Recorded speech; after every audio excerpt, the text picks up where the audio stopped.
కుండపోత వర్షానికి హైదరాబాద్ తడిసి ముద్దైంది. కనివిని ఎరగని రీతిలో ఆకాశానికి చిల్లు పడిందా అన్న రీతిలో గంటల తరబడి వర్షం కురిసింది. మహానగరం భయంతో వణికిపోయింది. వర్ష భీభత్సంతో విలవిల్లాడింది. 100 ఏళ్ల తర్వాత మూసీ నది విశ్వరూపం చూపించింది. గతంలో ఎన్నడూ లేని విధంగా మూసీ నదికి వరద పోటెత్తింది. కాలనీలు నీట మునిగాయి. భయంకరమైన పరిస్థితులు. జనాలు ఆందోళన చెందుతున్నారు.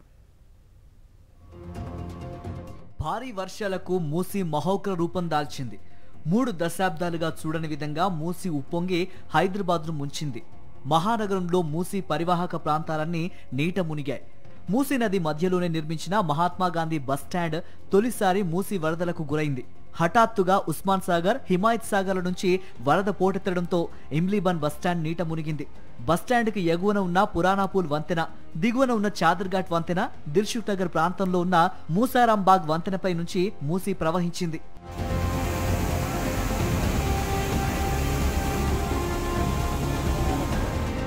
మూసీ నది తీరాన 2 వైపులా ఉన్న కాలనీలన్నీ మునిగిపోయాయి.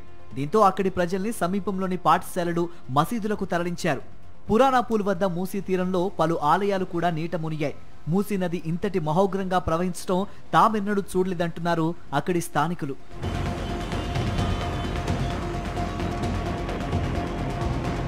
నిత్యం పడుతున్న భారీ వర్షాలతో భాగ్యనగర ప్రజలు బిక్కుబిక్కుమంటూ గడుపుతున్నారు.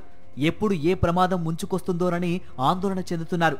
పాతబస్తీ పురాణాపూల్ శ్మశాన వాటిక వద్ద ఓ వ్యక్తి మూసీ నదిలో కనిపించగా హైడ్రా అధికారులు అప్రమత్తమయ్యారు. తాడు సహాయంతో సదరు వ్యక్తిని కాపాడారు.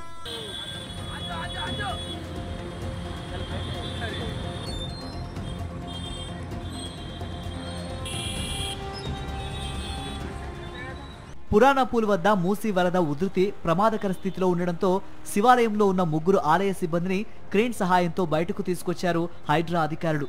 మూసీ వరద ప్రవాహం ఎక్కువగా ఉన్న నేపథ్యంలో పరివాహక ప్రజలు అప్రమత్తంగా ఉండాలంటున్నారు అధికారులు. ప్రస్తుతం మూసీకి వరద ఉధృతి కొంతమేర తగ్గింది. ఉస్మాన్ సాగర్, హిమాయత్ సాగర్ నుంచి మొత్తం 15,600 క్యూసెక్కుల నీటిని మూసీలో విడుదల చేస్తున్నారు అధికారులు. నిన్న రాత్రి అత్యధికంగా జంట జలాశయాల నుంచి 36,000 క్యూసెక్కుల నీటిని మూసీలోకి విడుదల చేశారు అధికారులు. నిన్న రాత్రితో పోలిస్తే మూసీ వరద ఇవాళ సగానికి తగ్గింది.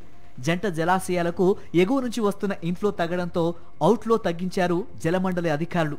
ఉస్మాన్ సాగర్ కి 9,000 క్యూసెక్కుల ఇన్ఫ్లో వస్తూ ఉండగా 9,200 క్యూసెక్కుల నీటిని మూసీకి విడుదల చేశారు అధికారులు. హిమాయత్ సాగర్ కి 7,000 క్యూసెక్కుల ఇన్ఫ్లో వస్తుండగా 6,400 క్యూసెక్కుల అవుట్ఫ్లో విడుదల చేస్తున్నారు అధికారులు. జంట జలాశయాల నుంచి విడుదలవుతున్న అవుట్ఫ్లో తగ్గడంతో కొంతమేర ఊపిరి పీల్చుకుంటున్నారు మూసీ పరివాహక ప్రాంత ప్రజలు. వేలాది ప్రయాణికులతో నిత్యం రద్దీగా ఉండే ఎంజీబీఎస్ ఆవరణ మొత్తం మూసీలో మునగడంతో అప్పటి వరకు అక్కడున్న వేలాది ప్రయాణికులను సురక్షితంగా బయటకు తరలించారు. అలాగే బస్టాండ్లో ఉన్న బస్సులన్నింటినీ కూడా బయటకు తీసుకొచ్చారు. ఇక నుంచి బయలుదేరాల్సిన బస్సులన్నింటినీ వివిధ ప్రాంతాల నుంచి పంపిస్తున్నారు. జేబీఎస్ నుంచి ఆదిలాబాద్, కరీంనగర్, మెదక్, నిజామాబాద్ సర్వీసులు నడుస్తున్నాయి.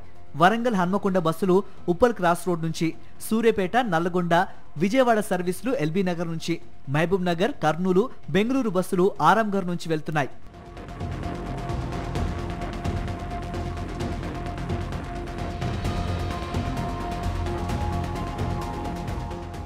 ప్రయాణికులతో ఎల్బీ నగర్ కిక్కిరిసిపోయింది. ఓవైపు పండగ సెలవులు, మరోవైపు మూసీ వరదతో ఎంజీబీఎస్ బంద్ అయిన నేపథ్యంలో నల్గొండ, ఏపీ వెళ్లేందుకు ఎల్బీ నగర్ కు ప్రయాణికులు క్యూ కట్టారు. సొంతూళ్లకు వెళ్లేందుకు ప్రయాణికులు బారులు తీరారు. సికింద్రాబాద్ జూబ్లీ బస్టాండ్ ప్రయాణికులతో కిటకిటలాడుతోంది. ఓవైపు పండగ సెలవులు, మరోవైపు మూసీ వరదతో ఎంజీబీఎస్ రద్దు కావడంతో కరీంనగర్, మెదక్, ఆదిలాబాద్, నిజామాబాద్ వెళ్లే బస్సులు జేబీఎస్ నుంచి నడుస్తున్నాయి. ఎంజీబీఎస్ నుంచి సర్వీసులు రద్దు చేశారు. దీంతో జేబీఎస్ నుంచి ఆర్టీసీ సర్వీసులు నడుస్తున్నాయి. అయితే రద్దీకి అనుగుణంగా బస్సులు లేకపోవడంతో ప్రయాణికులు ఇబ్బందులకు గురవుతున్నారు.